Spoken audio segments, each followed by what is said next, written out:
Eh bien salut tout le monde, c'est AZK. Aujourd'hui on va parler un petit peu de l'airdrop de Layer 0 parce qu'on a eu pas mal de clarifications de la part du CEO de Layer 0. Donc on va parler un petit peu de tout ça, c'est assez rassurant.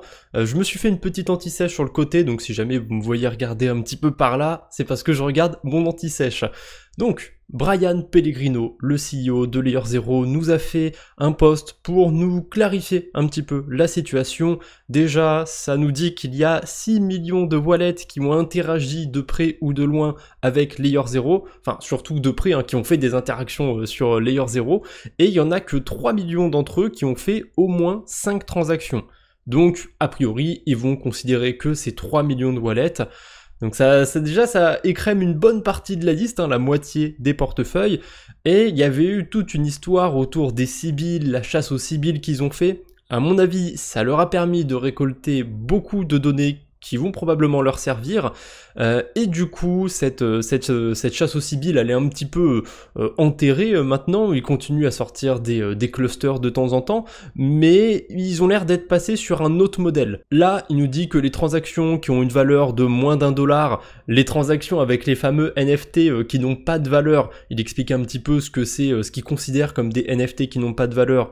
Donc c'est des NFT qui sont listés en dessous de 0,0001 Ether ou qui ont un volume minimal au cours de leur vie. Si jamais ça respecte pas ces deux critères, et ben c'est considéré comme des NFT sans valeur. Donc typiquement, il y a ceux de Merkly.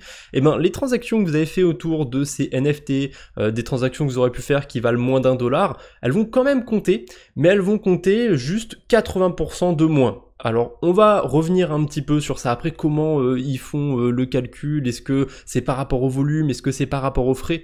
Vous allez voir, on va le savoir un petit peu après. Il parlait aussi d'un plafond, je suis pas sûr à 100% que ce soit sur ce poste, mais il parlait d'un plafond aussi pour les spammers, ceux qui ont fait plein de transactions, typiquement sur Merkly, en boucle, sur plein de blockchains, il y aura un plafond. Ensuite, là je reprends ma petite anti-sèche. Du coup, on a ces transactions qui sont plus ou moins sans valeur.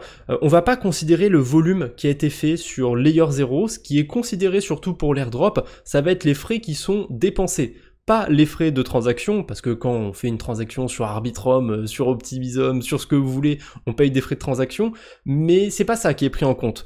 Quand on va interagir avec un protocole qui utilise Layer 0, quand vous bridgez par exemple des USDC sur Stargate, eh ben généralement vous recevez un tout petit peu moins d'USDC sur la blockchain d'arrivée. Alors c'est pas que par rapport à Stargate, souvent aussi quand vous allez faire du refuel sur Merkly par exemple, ou sur sur Gazip ou sur un autre protocole, vous allez payer, je sais pas, 2$ d'Ethereum pour recevoir 1,5$ de BNB par exemple, donc il y a des frais qui s'appliquent, c'est ces frais qui vont être pris en compte pour le calcul de l'airdrop de Layer 0. En tout cas, c'est les informations qu'on a pour l'instant. Peut-être qu'il va y avoir du changement, mais ça, c'est ce qui nous a été annoncé. On a aussi des multiplicateurs sur cet airdrop, donc c'est des conditions assez basiques. Typiquement, si vous avez été très early sur Layer 0, donc si vous avez fait des transactions au tout début de Stargate, pour ma part, je sais que j'ai fait des transactions dans les premiers jours de Stargate, donc je suis assez content de moi, honnêtement, j'ai eu de la chance. Je vais probablement avoir un multiplicateur de ce côté-là, et si vous avez eu pas mal de récursivité, si vous avez fait régulièrement des transactions sur Layer 0, en fonction de votre historique aussi, ça pourra aider. J'imagine qu'il pourrait aussi y avoir des malus de ce côté-là. Mais voilà, les multiplicateurs, ça va être a priori autour de l'activité. Plus vous avez été early, plus vous avez fait des transactions récursives, donc tous les mois, toutes les semaines. Je sais pas exactement comment ils vont faire, mais on peut se donner des idées par rapport à ce qu'on a déjà eu dans le passé. Et le dernier point, le plus important je trouve, vous en avez probablement entendu parler, mais il y aura aussi ce qu'ils appellent des RFP.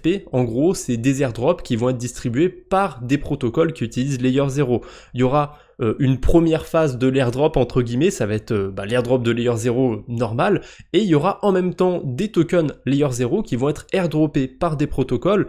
Donc il y a Prime Protocol, je crois que Merkly vont aussi avoir des tokens, il y aura probablement Stargate, etc. Il y a pas mal de protocoles qui vont pouvoir distribuer des tokens, et justement ceux qui ont fait beaucoup de volume sur Stargate par exemple, ceux qui ont fait pas mal de transactions sur Prime Protocol ou autres, peut-être que dans ce cas-là, vous allez pouvoir être éligible à quelque chose par rapport à votre volume. Pour l'airdrop de Layer 0 normal, entre guillemets, le volume ne va pas rentrer en compte, mais dans l'allocation que va avoir Stargate, ils vont probablement mettre un filtre de volume. Voilà, j'en ai aucune idée, on n'y est pas encore, on ne sait pas ce qu'ils vont choisir, chaque protocole, mais c'est plutôt une bonne chose.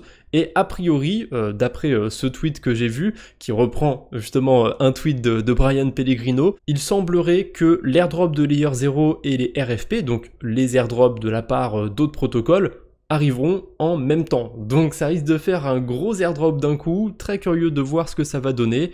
Et voilà, on est à peu près au bout de ces infos, j'en sais pas plus pour l'instant, on sait pas encore quand ça va arriver, mais forcément ça avance petit à petit, je pense que ce sera là dans pas si longtemps que ça. Honnêtement, c'est rassurant. Au début, quand il y a eu tout le drama avec Layer 0, la chasse aux Sibyl, etc., ça donnait pas trop envie. Là, je trouve que ça va dans la bonne direction, je trouve qu'il y a pas mal de bonnes idées. Le fait qu'ils prennent pas en compte le volume, parce que c'est vrai qu'il y a beaucoup de gens qui ont fait du refuel, qui ont fait... Enfin, il y a beaucoup de gens qui sont pas des baleines, quoi, qui peuvent pas se permettre de bridger des millions de dollars. Donc juste viser les frais, je trouve que c'est pas mal. Et les farmers, ils vont pas se plaindre, parce qu'en général, c'est les premiers à claquer je sais pas combien dans les frais pour faire 15 000 bridges. Donc c'est pas mal. Pour moi, ça manque quand même d'un truc, ça aurait été peut-être un multiplicateur autour des blockchains utilisés. Alors oui, les Sibyl, ils ont essayé de faire pas mal d'écosystèmes, mais je sais pas, je trouve quand même que c'est un critère qui montre une certaine activité sur leur écosystème. Bon, c'est comme ça, c'est la vie, peut-être qu'ils reviendront dessus, qu'ils feront un multiplicateur là-dessus. En tout cas, qu'est-ce que vous en pensez de ces clarifications autour de l'airdrop de Layer 0? Est-ce que pour vous, ça va dans le bon sens, ça va dans le mauvais sens? Dites-moi un peu ce que vous en pensez dans les commentaires. Allez, je vous embête pas plus pour aujourd'hui, merci d'avoir regardé cette vidéo. On se retrouve bientôt j'espère, d'ici là portez-vous bien, salut tout le monde!